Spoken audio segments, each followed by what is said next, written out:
तो चावल की खेती के लिए उपयुक्त भौगोलिक स्थिति कैसा होना चाहिए?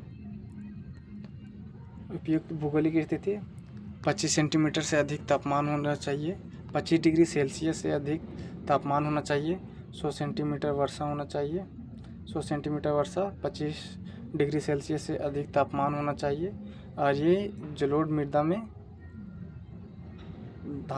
चावल की खेती के लिए सबसे सर्वोच्च मिट्टी मानी जाती है। और यह भारत के उत्तरी पूर्वी क्षेत्र में विशाल उत्तरी मैदान में चावल की खेती सबसे अधिक होती है। और भारत में सबसे ज़्यादा चावल की खेती किस राज्य में होती है? तो वेस्ट बंगाल में होती है। वेस्ट बंगाल में चावल की खेती सबसे अधिक होती है। और भारत जो है चावल उत्पादन में विश्व में कितना स्थान पे है? तो दूसरा स्थान पे है। पहला स्थान पे कौन है? तो चीन है। कौन है? चीन है। चलिए, तो यहाँ पे आप लोग समझ गए होंगे। अगला क्वेश्चन देखिए, तो बहुत ही इम्पोर्टेंट है आप लोग के लिए, 5 नंबर के लिए। बोला है अथवा जल संसाधनों का संरक्षण एवं प्रबंधन क्यों आवश्यक है? इसके पहल हेतु क्या करना होगा? मतलब संसाधन को बचाने के लिए इसे किस प्रकार उपयोग करना होगा, इसको बचाव कैसे किया जाना होगा, इसके बारे में यहाँ पे पूछा है। तो हम लोग यहाँ पे देखें तो बोला है, आंसर में बोला है जल संसाधन का संरक्षण एवं प्रबंधन पर आवश्यकता है, इसकी आवश्यकता है, जिसका निम्नलिखित कारण है। पहला, धरती पे जल के लिए जल परम आवश्यक है। ऐसा विकास किया जाता है कि पहला प्राणी धरती पर आने से पहले जल में इनका जन्म हुआ है। वास्तव में जल जीवन है, इसलिए इनका संरक्षण एवं प्रबंधन आवश्यक है। यहाँ पे बोला है धरती पर जीवन के लिए जल बहुत ज़्यादा आवश्यक है। मतलब जितने भी लोग हैं, जीव जंतु, पेड़ पौधे हैं, जितने भी है, ये सभी के लिए जल बहुत ज़्यादा आवश्यक है। बिना जल के हम लोग यहाँ पे नहीं रह सकते हैं, इसलिए जल को सीमित मात्रा में उपयोग किया जाना चाहिए।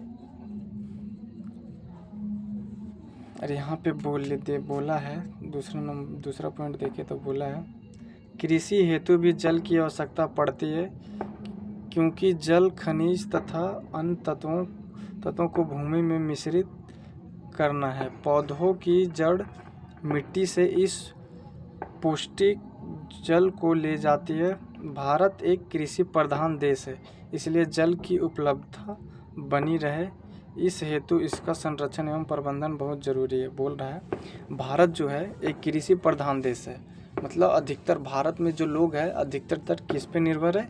कृषि पर निर्भर है। तो भारत में एक जल की बहुत बड़ी समस्या है। तो भारत में भी जो होता है जल को सीमित मात्रा में उपयोग किया जाना चाहिए। भारत एक कृषि प्रधान देश है, इसलिए जल की उपलब्धता बनी रहे हेतु इसका संरक्षण बहुत ज़रूरी है। मतलब आगे चल के जल बना रहे, इसकी बहुत ज़्यादा आवश्यकता है। और तीसरा पॉइंट देखें, दूसरा पॉइंट तो आप लोग देख लिए, तीसरा पॉइंट देखें बोला है उद्योग हेतु भी जल की भारी आवश्यकता होती है। मतलब कारखाने, फैक्ट्री आदि में जल की भी भारी मात्रा में आवश्यकता होती है। चौथा पॉइंट देखें तो बोला है जल पीने योग्य पूरे पृथ्वी में कितना % है? पूरे पृथ्वी में जितना जल है 100%, तो 100% में पूरा पृथ्वी है। तो पूरा पृथ्वी के 69 से 70% पकड़ लीजिए, 70 या 71% पूरा पानी है पृथ्वी में, और बाकी 29-30% क्या है? भूमि है।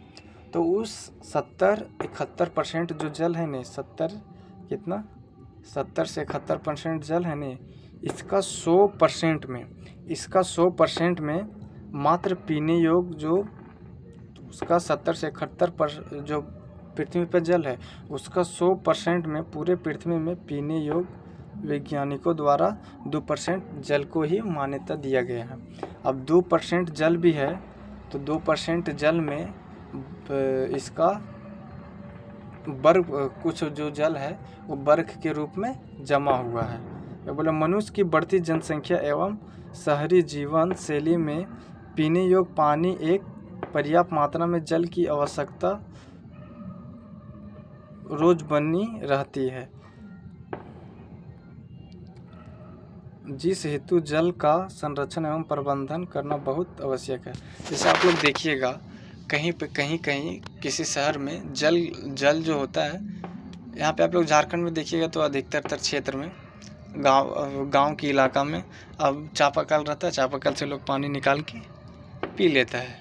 लेकिन शहर में आप जाइएगा तो आपको चापाकल देखने के लिए नहीं मिलेगा, वहाँ पे ट्रक पानी आता है और उसी की सहायता से सबके नल में जाता है। तो बोला जल पीने योग्य पूरे पृथ्वी में मात्र 2% है, वैज्ञानिकों के द्वारा प्रमाणित किया गया।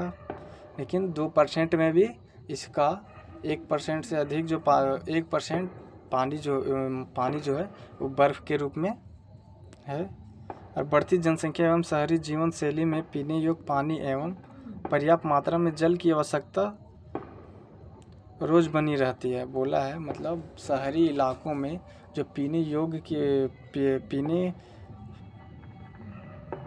पीने योग्य पानी एवं पर्याप्त मात्रा में जल की आवश्यकता रोज बनी रहती है, मतलब वहाँ पे जल की थोड़ा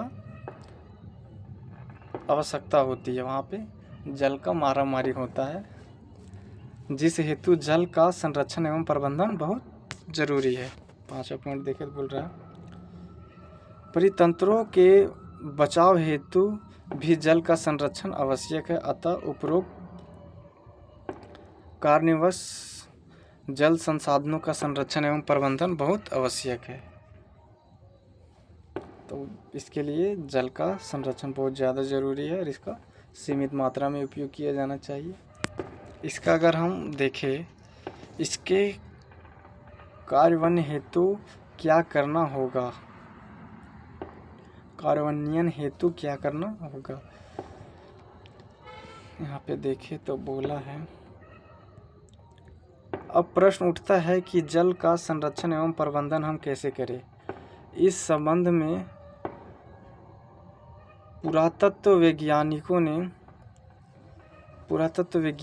ने कई सुझाव दिए हैं। इसमें निम्नलिखित तरीके बताए हैं।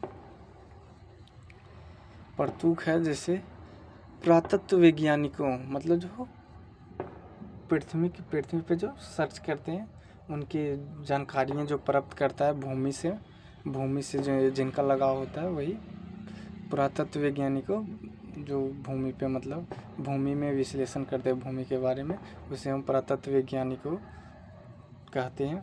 बोला है पहला तरीका यह है कि पानी को विभिन्न प्रकार के भवनों की छतों से इकट्ठा कर लेना चाहिए। मतलब जब वर्षा होता है तो छत पे जो जल जाता है उसे हम लोग इकट्ठा करके रख सकते हैं नीचे टंकी के रूप में। दूसरा तरीका यह है कि आसपास पड़ने वाली वर्षा को बहने वाली तालाबों आदि में इकट्ठा कर लेना चाहिए। जब वर्षा होता है तो जो आसपास की जो जल जो गिरता है वो बहता है साइड में, उसे एक तालाब में स्टोर कर देना चाहिए, रख देना चाहिए, बाद में उसका उपयोग किया जा सके। तीसरा बोला है जल संग्रह का तरीका। तीसरा तरीका यह है कि वर्षा के मौसम में जब नदियों में बाढ़ आई हुई है तो इस पानी को फालतू भूमि में खड़े बनाकर भर लेना चाहिए। फालतू मतलब जब वर्षा होती है तो जो फालतू भूमि होते है उसे वहाँ पे गड्ढे बना के पानी को भर लेना चाहिए। 6वां पॉइंट देखें, बोला है इस युक्त साधनों द्वारा इसका पहल किया जा सकता है। यही सब कारणों के द्वारा इसका पहल किया जा सकता है। पे देखिए और क्वेश्चन बोला है 14 नंबर आप लोग के लिए उतना इम्पोर्टेंट नहीं है, उतना क्या इससे नहीं आएगा आप लोग का प्रश्न। आप लोग ये वाला प्रश्न देखिए, ख नंबर बोला है दिए गए भारत के रेखा मानचित्र का अध्ययन कीजिए एवं का, खा तथा गा तथा घा द्वारा प्रदर्शित जगहों का पहचान एवं नामांकन कीजिए। त्रिकेश,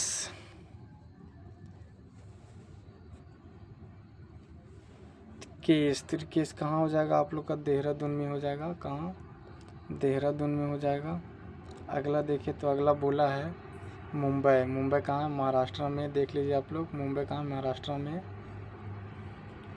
और बोला कोयम्बटूर, कोयम्बटूर कहाँ है? तमिलनाडु में है। ये आप लोग का क्वेश्चन नहीं आएगा, आप लोग को क्वेश्चन आ सकता है राज्य दे देगा कि मतलब कौन सा राज्य में चावल कहाँ उत्पादन किया जाता है, कौन मतलब फिर पेट्रोलियम कहाँ से, मतलब इसका किस राज्य में मतलब पेट्रोलियम किया जाता है, और भारत में कौन बंदरगाह किस राज्य में, तो उससे आप लोग का प्रश्न आएगा। आप लोग इसे उतना ध्यान में मत दीजिए। बाकी आप लोग को ऑब्जेक्टिव को देखना हो, ऑब्जेक्टिव के टाइप में 16, 17 ये सब देख लीजिएगा। ऑब्जेक्टिव के लिए थोड़ा इम्पोर्टेंट है, तो आप लोग पढ़ लीजिएगा इसे।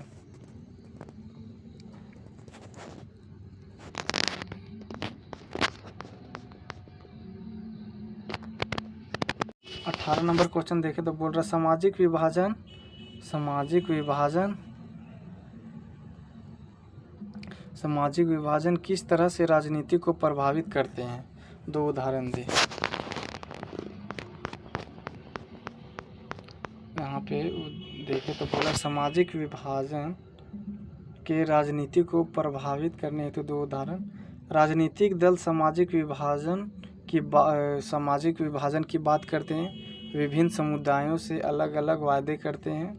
विभिन्न समुदाय को उचित प्रतिनिधित्व देने का प्रयास करते हैं और विभिन्न समुदाय को उचित मांगों और ज़रूरतों को पूरा करने वाली नीतियाँ भी बनती है। इसमें बोला है राजनीतिक दल सामाजिक विभाजन मतलब अलग अलग राजनीतिक दल जो होता है सामाजिक विभाजन की बात करता है, सामाजिक विभाजन की बातें करता है, विभिन्न समुदायों से अलग अलग वादे करता है।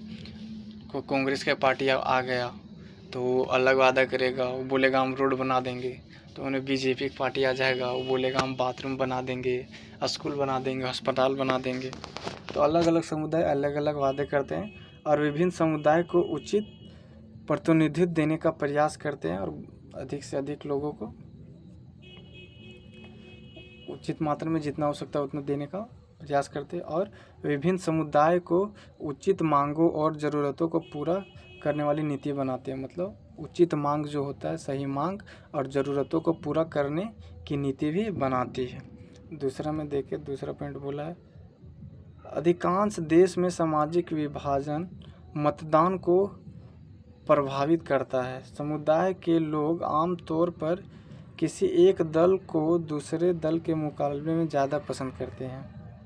कई देश में ऐसी पार्टियां हैं जो सिर्फ एक ही समुदाय पर ध्यान देती है। मतलब यहाँ पे बोल रहा है अधिकांश देश में सामाजिक विभाजन मतदान को प्रभावित करता है, मतदान जो वोट देते हैं उस पर प्रभावित करता है। समुदाय के लोग आमतौर पर किसी एक दल को दूसरे के मुकाबले में ज़्यादा पसंद करती है। बोला है मतलब 2 पार्टियां तो किसी एक के मुकाबले में एक को ज़्यादा पसंद करेगी, जिसको ज़्यादा वोट मिलेगा वो ज़्यादा प्रिय होगा, वो विजेता कहलाएगा।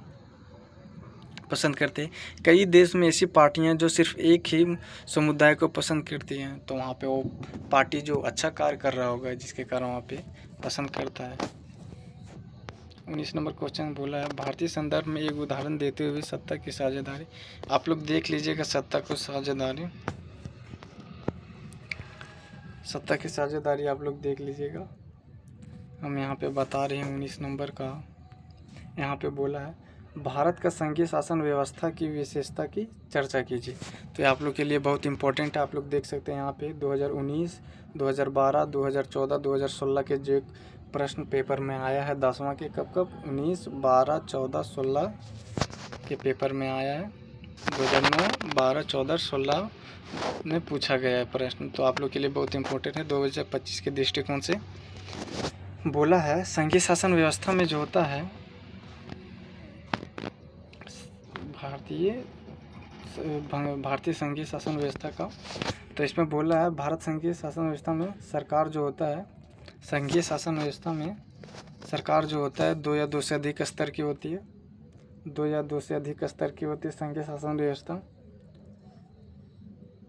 संघीय शासन व्यवस्था सर्वोच्च सत्ता केंद्रीय पर मतलब केंद्र पर आधारित होती है और उसकी विभिन्न अनुषांगिक इकाइयों के बीच बांटी जाती है। आमतौर पर संघीय शासन व्यवस्था 2 स्तर की सरकार होती है। इसमें एक स्तर पूरे देश के लिए होती है तथा दूसरे स्तर राज्य के प्रांत के स्तर के लिए होते हैं। मतलब जो होता है संघीय शासन व्यवस्था में, इसमें 2 या 2 से अधिक स्तर की सरकारें होती हैं। जैसे हो गया एगो केंद्र सरकार हो गया, एगो राज्य सरकार हो गया। जैसे हमारे यहाँ देखें केंद्र सरकार में कौन है, तो नरेंद्र मोदी जी है। और राज्य सरकार में देखें झारखंड की तो कौन है, हेमंत सोरेन जी है। तो उसी प्रकार बोला संघीय सरकार में 2 या 2 से अधिक स्तर की सरकार होती है। इससे ज़्यादा भी हो सकता है, लेकिन कम से कम 2 या 2 से अधिक स्तर की सरकार होती है। दूसरा पॉइंट बोला है एक नागरिक समूह अलग अलग अधिकार क्षेत्र, अलग अलग स्तर की सरकारें वहाँ पे बोला है अलग अलग स्तर की सरकारें एक ही नागरिक समूह पे अपना शासन करती है, पर कानून बनाने व वसूलने और शासन का उनका अपना अपना अधिकार क्षेत्र होता है। मतलब यहाँ पे बोल रहा है अलग अलग स्तर की सरकारें, मतलब केंद्र सरकार, राज्य सरकार, ये जो होता है अलग अलग स्तर की सरकार एक ही नागरिक समूह पे शासन करते हैं। जैसे केंद्र सरकार भी है, केंद्र सरकार नरेंद्र मोदी, राज्य सरकार हम लोग पे शासन कर रही हैं, हम लोग का मतलब चला रहे हैं, देश को चला रहे हैं। तो उसी प्रकार बोला अलग अलग स्तर की सरकारें, मतलब केंद्र सरकार और राज्य सरकार एक ही नागरिक समूह, सब हम लोग भारतीय, तो एक ही नागरिक समूह। राज्य सरकार भी हम ही पे चला रहा है, केंद्र सरकार भी हम ही पे चला रहा था। एक ही नागरिक समूह पे अपना शासन चलाते हैं और इनके जो कार्य करने का जो क्षेत्र होता है वो अलग अलग होता है। बोला है वसूलने व प्रशासन व उनका अपना अपना अधिकार क्षेत्र होता है, पर कानून बनाने कर वसूलने, मतलब जब कानून बनाना होता है या कर वसूलने होता है तो, और प्रशासन का उनका अलग अलग क्षेत्र होता है। कानून बनाना होता है जब कानून बनाना हो या कर को वसूलना हो, प्रशासन का उनका अपना अपना अधिकार क्षेत्र होता है। मतलब केंद्र सरकार का अपना क्षेत्र होता है, राज्य सरकार का अपना क्षेत्र। किसके मामले में, कर बनाने के मामले में, एक कर वसूलने के मामले में या कानून बनाने के मामले में। यहाँ पे बोला है तीसरा पॉइंट में बोला है संविधान की सर्वोच्चता। संविधान में सरकार के विभिन्न स्तर की अधिकार क्षेत्र स्पष्ट रूप से वर्णित होते हैं। मतलब संविधान में सरकार की विभिन्न स्तर की सरकारें, मतलब केंद्र सरकार और राज्य सरकार की जो स्तर है तो उनका जो अधिकार क्षेत्र होता है ना, उनको मतलब कौन सा क्षेत्र में क्या काम करना नहीं करना, तो उनकी जो क्षेत्र होता है वो बटा हुआ है पूर्ण, मतलब स्पष्ट रूप से, मतलब साफ रूप से वो बटा हुआ होता है। इसलिए सरकार के प्रत्येक स्तर की स्थिति तथा प्रत्येक अधिकार संवैधानिक रूप से सुरक्षित होती है। मतलब इनका जो केंद्र सरकार और राज्य सरकार की जो होता है क्षेत्र होता, अधिकार क्षेत्र होता है वो बटा होता है और इनका संवैधानिक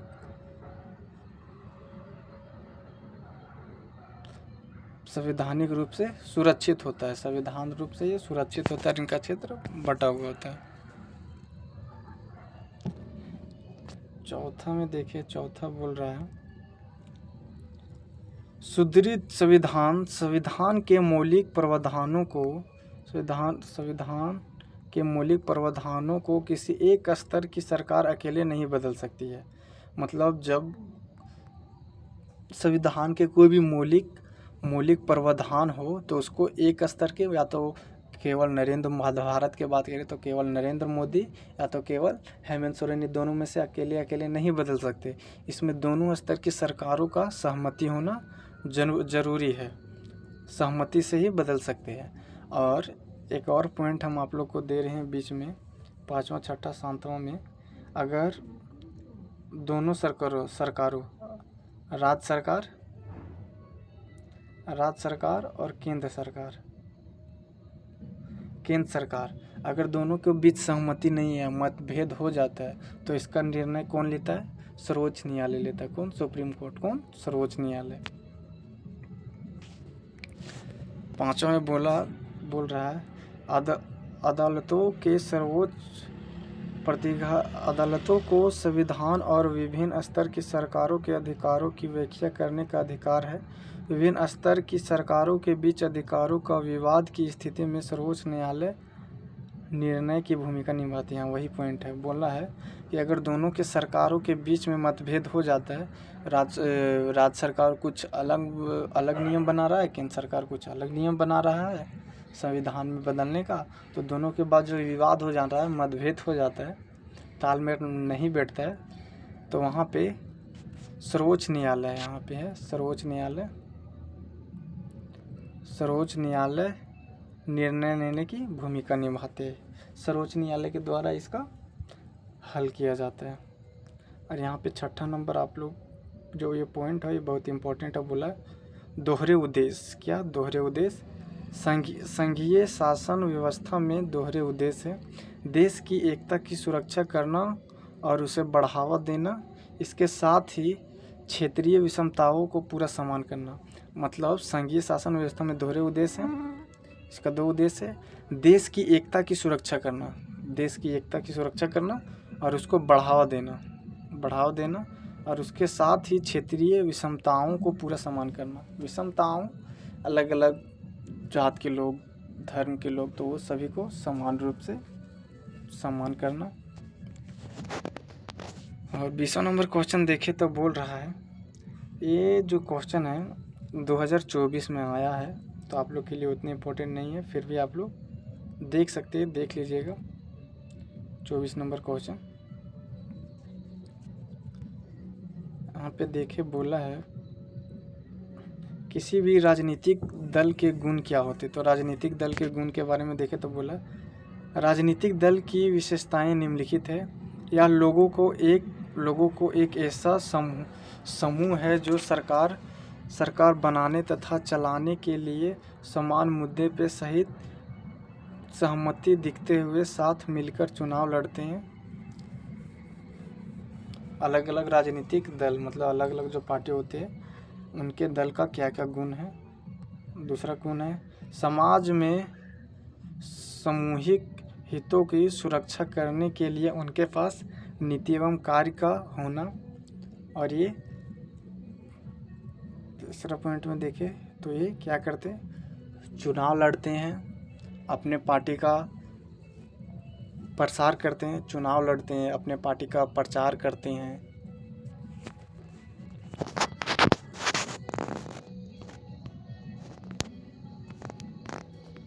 क्या करते हैं? चुनाव लड़ते हैं और अपने पार्टी का प्रचार करते हैं। ये इन नीतियों एवं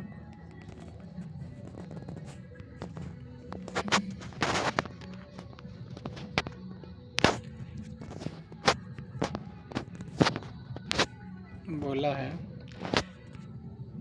इन नीतियों एवं कार्यक्रमों को चुनाव द्वारा जनता से प्राप्त लोकप्रिय समर्थक के मध्य में लागू करते हैं और वे समाज में मौलिक राजनीतिक विभाजन को परिलक्षित करते हैं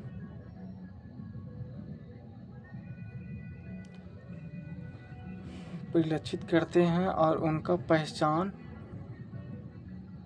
पहचान इससे होती है कि वे समाज में किस हिस्से के लिए खड़े हैं, वे किन नीतियों के समर्थन करते हैं, वे किन हितों का देखभाल करते हैं। बाकी आप लोग के पेज में देखें तो आप लोग के लिए उतना इम्पोर्टेंट कुछ नहीं है।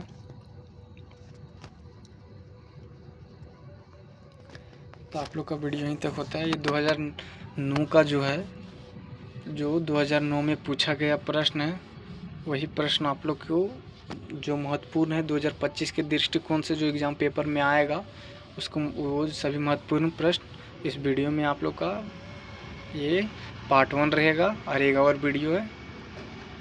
ये पार्ट 1 रहेगा और एक पहले का वीडियो, तो 2 वीडियो आप लोग का देख लीजिएगा।